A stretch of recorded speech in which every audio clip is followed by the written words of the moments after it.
This is Here's How, Ireland's political, social and current affairs podcast, presented by William Campbell.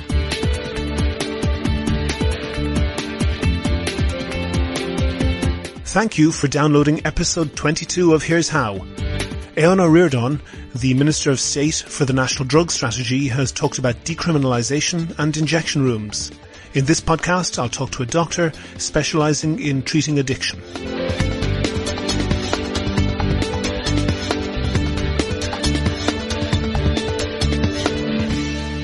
Here's How is Ireland's political, social and current affairs podcast. Make your view heard. Just dial 076 603 5060 and tell the world what you're thinking. Your voicemail may be included in the next podcast. You can find tips on recording your contribution and other ways to contact the show at here'show.ie/call. There's a contradiction in what the left in Ireland is saying at the moment. Well, maybe there's lots of contradictions, but I'm concerned with one in particular. It comes up whenever there's a criticism made of public sector workers. It's common to hear, particularly from the right-wing press, that the very high rates of pay and pensions and other generous working conditions are a drain on the economy to the extent that they are unjust to the 5/6 of the workforce that don't have those benefits. Teachers are a particular target for this, with very generous salaries, very generous holidays, very generous pensions, and no chance of being fired regardless how well or badly they do their job. I think that there are problems with that narrative, in particular that it seems to be a tactic to distract from other injustices. But it's a tactic that works, partly because many people on the left are foolish enough to take the bait. The standard left-wing defence, particularly from the trade unions, is to say that teachers deserve the exceptional pay and conditions that they get because they've campaigned, lobbied and struck for them and used all the soft and hard power of labour at their disposal to maintain and increase them. Some of the responses from trade unionists seem to border on victim blaming. Workers in the private sector, who are generally not in unions, should take a leaf from public sector workers and join, with the implication, sometimes explicitly stated, that the reason pay and conditions are worse in the public sector is because the workers are not unionised. To take the first point, does that argument apply equally for all? Are, say, solicitors entitled in the same way to the fruits of the power that they wield? I mention solicitors in particular because that power is quite visible. They, like teachers, are a group massively overrepresented in the Dáil. How about senior bankers? Property developers? Do they automatically deserve the fruits of the power they have just because they have that power to extract those fruits? Workers who have poor pay and conditions are not generally suffering them because they won't join a union to fight for their rights. They have them because power is very unevenly distributed in Ireland, and many of the people with power use it to feather their own nests rather than for the greater good. The proper role of government is to mediate the interests of society, and to ensure that the less powerful do not have their rights trampled on. Yielding to every powerful lobby group is a betrayal of society, and bad for the country as a whole, since inequality is strongly linked to poor national performance, and even the winners in an unequal society do worse than if they lived in a prosperous, more equal society. I'm certainly not suggesting that teachers are the worst offenders, they're not, and I believe that teachers should be well paid and that we should have high expectations of them. I don't have an issue with them campaigning for their interests, but it is the job of the government to stand up to them when those interests are harmful to society as a whole. A clear example of this is the exceptionally short school year that we have. There is clear research which shows that long school holidays are harmful to children's education, and particularly harmful in the case of less advantaged children. But teachers lobby hard to prevent changing the school year. Fruit and vegetable sellers in Moore Street are self-employed business people. The top bankers who ruined the Irish economy are employees on a wage. Power and privilege don't always fit the Marxist model of labour and employer. Many groups in Ireland have disproportionate advantage because they're powerful, and that power is self-sustaining. Financially, our economy is hampered because legal services, housing, transport and other items are so expensive. And we pay higher taxes to fund bailouts and inflated wages in many areas.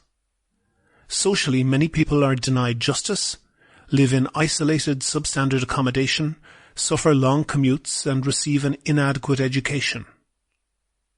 Every vested interest tries to dress up its self-protection as some sort of social good or social justice. All of them should be confronted. Do you agree? Do you disagree? If you want your point of view heard, dial 076 603 5060 and leave a contribution for the show. The lines are open 24/7 and you can find tips on how to record a good contribution and other ways to contact the podcast at here'show.ie/call. Dr. Garrett McGovern is a GP specialising in alcohol and substance abuse. He works with the Priority Medical Clinic and he's on a Skype line with me now. Garrett, Aodhán Ó Ríordáin, the Minister, was in the news recently talking about supervised injecting rooms for heroin addicts. For someone who doesn't know what that is, could you give us maybe a description of what that would entail? Well, supervised injecting rooms are essentially rooms where drug users, usually heroin users, will bring their drugs, illegal drugs, they're not being given the drugs in the injecting site, and they bring their drugs in and they're provided with safe equipment and facilities in order to inject those drugs. And the facilities would be, if you're looking at, say, the models internationally, Sydney being a good example, they're usually staffed by nurses, possibly social workers, doctors, people basically who have experience of treating drug users would be in, with great deal of experience, would be in these facilities and they would be able to provide guidance for people who come to use them. So they're really in a sterile environment for people to use drugs, to take them off the street and to take that visibility off the street, the very part that a lot of people, a lot of the community are worried about. So if we were to say the benefits of that, is it only an optical benefit for the people who aren't drug users who don't want to see junkies on the street, or is there a benefit for the users themselves? Well, I think there are benefits all around. There's no doubt about it that if you have injecting facilities, you are potentially taking this off the street. That doesn't mean they're not going to be obligatory, so it's not going to be against the law to use on the street. It's just to give people the opportunity to use the drugs in a safe environment. So if that works, then sure, there's going to be less paraphernalia lying around the place. There's going to be less of a visibility to the public of these problems. And plus, the other aspect is that these needles left lying around the place in lanes and stuff are a public health hazard. You know, they may contain viruses, particularly hepatitis C, which is quite a durable virus. And there is the potential for people to be harmed by paraphernalia just lying around the place. The benefit for the person who uses the drugs is, and there are many, one is to reduce the stigma. So there is actually a state-funded centre for them to go and use their drugs. So there's a legitimacy to that, which is not the case in street drug taking. There is also the opportunity for public health information about drugs, information perhaps about people who may not be already engaged in conventional treatment services. So I'm talking about drug treatment services, methadone maintenance treatment. It might give them the opportunity to think and think about maybe engaging in those treatment services. And also one of the most important things of these centres is a real opportunity to intervene in somebody who has an overdose. Because when an overdose happens, unfortunately, people usually are afraid, particularly drug users, to call the guards for fear of the law coming down on them. And the intervention that they need, and it's often an acute intervention, things like Narcan or naloxone, can be given there on site. It's licensed to be used on site in these. So there is a life-saving intervention potential of these centres. One of the things you mentioned there is to reduce the stigma. drug users, and we're talking mostly about heroin users here, I guess. Are you sure that's a good idea? Well, I don't think stigma is good in any. I think what you're getting at is if you reduce the stigma, perhaps maybe you reduce the acceptability of drug taking. I've seen much stuff on this. I don't think there's any good thing about stigma. I mean, there are a number of marginalised groups in our society which are stigmatised, and you can't say that stigmatising them is good. I'm talking about people who have HIV, people who are gay, people who have an awful lot of disabilities, basically that the public just don't seem to accept. And I don't think stigmatising anybody is good. So I don't see it as a negative to. I don't think it's going to enable people using drugs. It's merely designed to improve the current situation, which is there are an awful lot more overdose deaths in Ireland, particularly relative to the rest of Europe, or probably third highest. And that is a real concern. That isn't going to be solved. Is that an artifact of higher heroin use, or the way in which it's used? No, I think there's a number of reasons for it. Nobody's quite sure why the reason, nobody can say to any great degree, but I think one of the reasons is that the treatment for heroin users in this country is the coverage isn't great. It's good in Dublin, not outside Dublin. Let me, in that case, tackle exactly what might happen in an injecting room. First of all, would you envisage that would there be lots of them dotted around the city, or would you have a few, and would you be able to, obviously it's not your area of expertise, but if there were many, it might be a challenge to get local communities to accept them. But Gráinne Kenny, who's the honorary president of URAD, which is an anti-drugs campaigning organisation, she made the point when she was on the podcast a few months back that heroin users are highly impulsive. They're not going to go across half the city. Once they get their heroin, they're going to inject it right away. Isn't that the case? Well, I think first of all, we don't know what's going to happen because we don't have them yet. So I think we need to be a bit guarded about what happens when supervised injecting centres arrive. So what's the experience in Sydney? The experience in Sydney is, and they've been there for 20 years, I think, has been very, very positive. The community have embraced them, actually. The business communities have embraced them. There are always going to be people who are fairly hardened against it. But by and large, it's been a positive experience. And the other experience is that people use them. They do use them because they've become normalised. They do attract drug users to come in. So I don't accept the point. I certainly don't think there's any evidence that when you set up a supervised injection room, people won't use them. I think people do use them. I think the evidence suggests, I think there are 10 countries around these centres. There's nearly 100, I think. And the experience from those centres, and there's been many evaluations of them, is that people do use them and they do get benefit from them. Okay. One thing that strikes me is that the person would essentially have some sort of immunity from the law of being prosecuted for possessing heroin while they're in the actual injecting room and perhaps on their way there. But heroin under this plan from Eoin O'Riordan would still remain just as illegal as ever. Am I correct in that? Yeah, I mean, I think if you look at the law in Sydney, when they had to change the law, the way they operated it was that the drug was still criminalised outside the injecting centre, but once they walked into the injecting centre with the drug with the purpose of using it in the injecting centre, it wasn't illegal.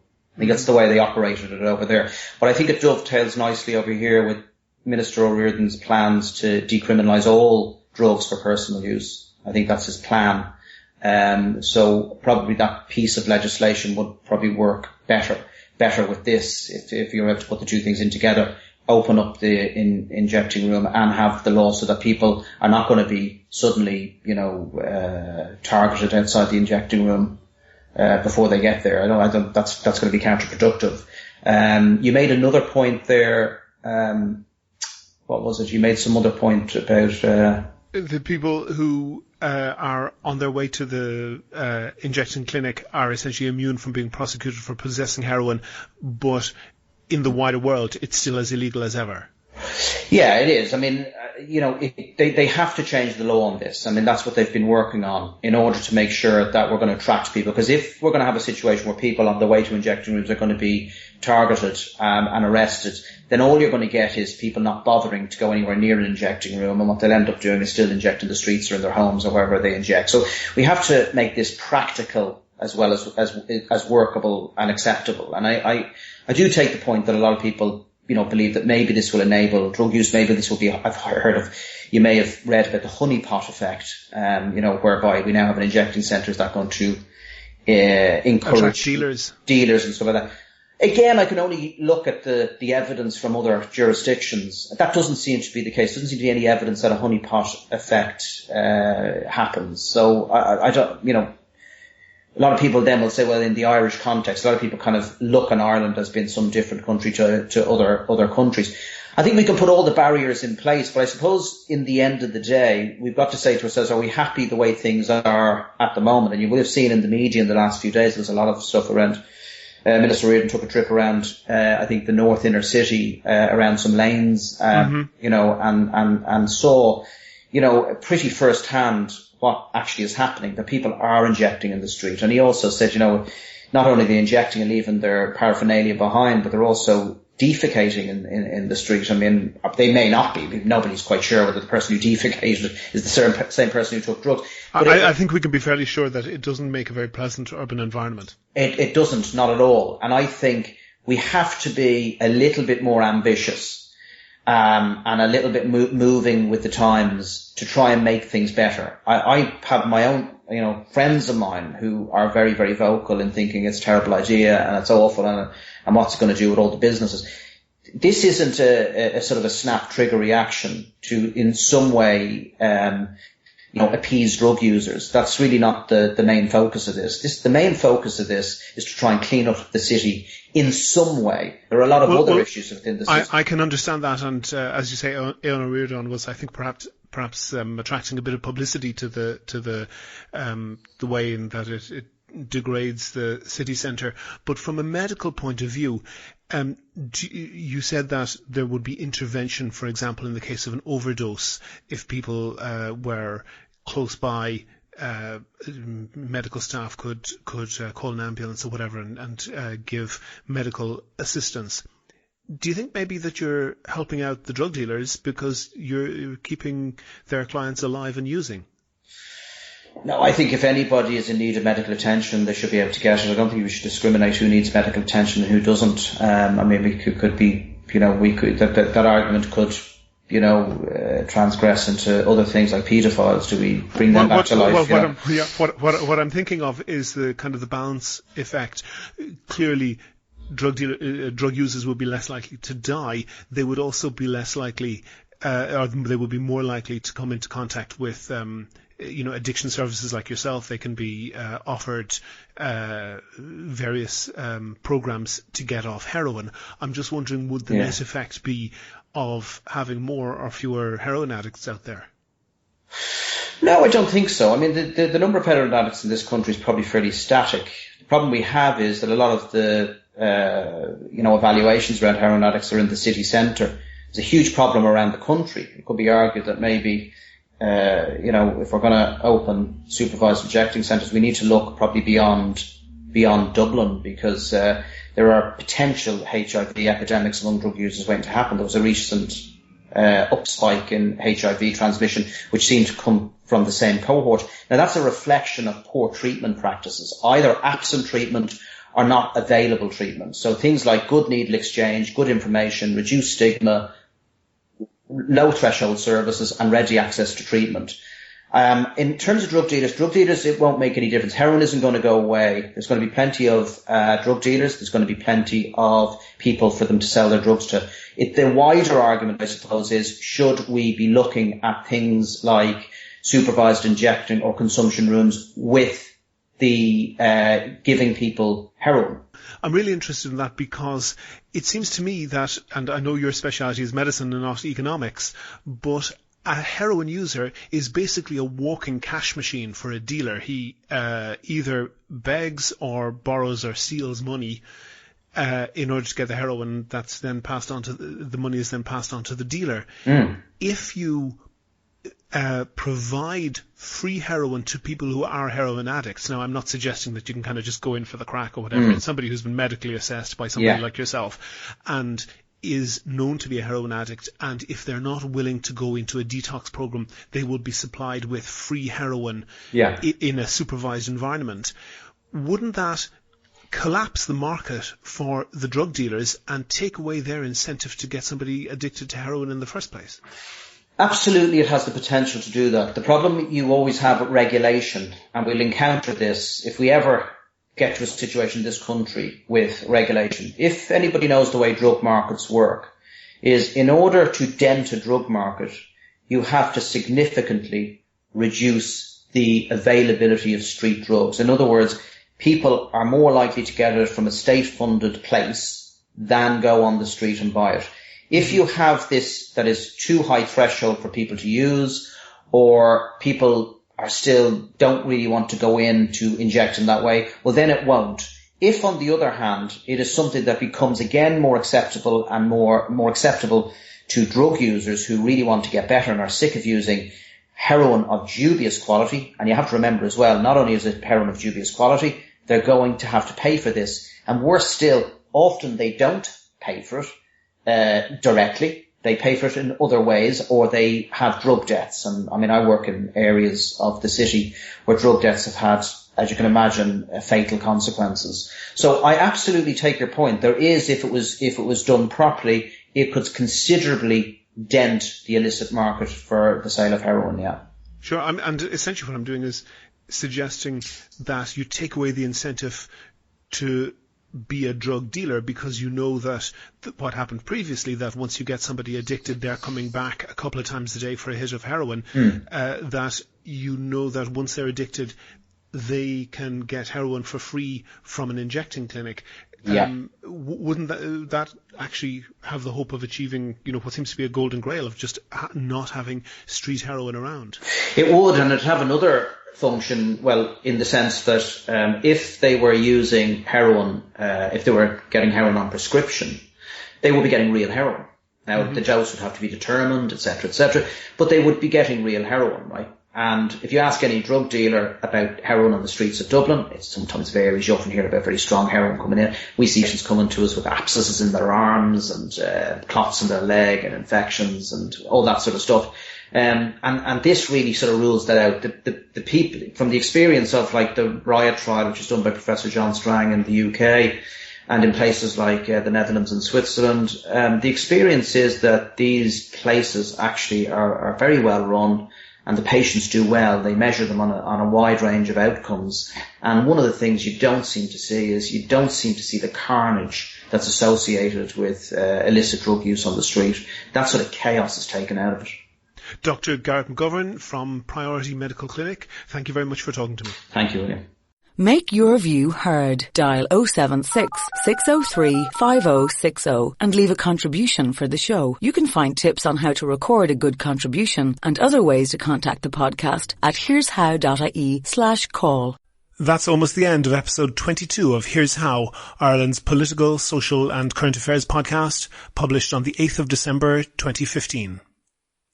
References for everything that I mention in the show are listed in this episode's page on the here'show.ie website. If you can think of a topic or want to suggest someone to include, and that could be you, then let me know. If you like the podcast, please go on iTunes and write a nice review. Also, please like the show on Facebook. Please follow @Here'sHowPodcast on Twitter. And, of course, subscribe to the show. You can use iTunes, Stitcher, TuneIn Radio, or any other podcast app or software.